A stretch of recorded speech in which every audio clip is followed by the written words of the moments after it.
Many of us still remember charging air conditioning or AC systems by looking through a sight glass in one of the lines to look for bubbles. You simply added refrigerant until the bubbles were gone and the system was charged. But those were primarily the days of R12, a refrigerant that was very damaging to the environment. Its chemical properties, in simple terms, made it very effective, and AC system performance was a lot more forgiving. That's different on today's vehicles. Sight glasses are gone, so the refrigerant must be measured by weight. Modern AC systems, which utilize R134A and R1234YF, rely on precise accuracy of both the refrigerant and the oil charge.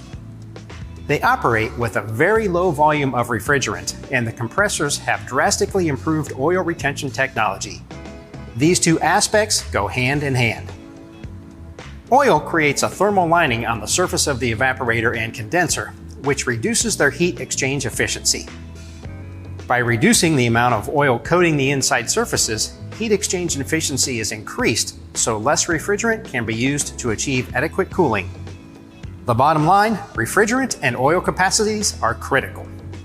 Professional shops have the equipment that operates with this type of precision, but many DIYers may prefer to do it at home. Here's what they need to know. First and foremost, it's prohibited to vent any refrigerants into the atmosphere. What that means is if you need to open a system to repair a leak, you must have any remaining refrigerant in the system recovered by a professional automotive repair facility.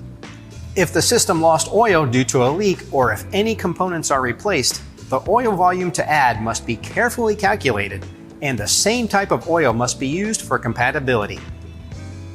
When any AC system work is performed, a vacuum pump is required to evacuate the system prior to charging.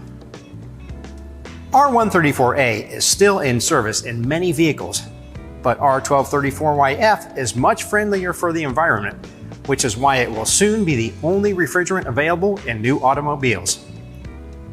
When charging one of these systems, you must use what the vehicle came with.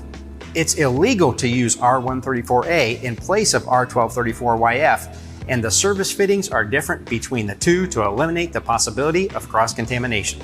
Professional equipment and trained technicians are the best choice for charging AC systems on today's cars. But as long as you are aware of the guidelines for AC service, as well as the critical importance of capacities, this can be a successful service done at home. Thanks for watching.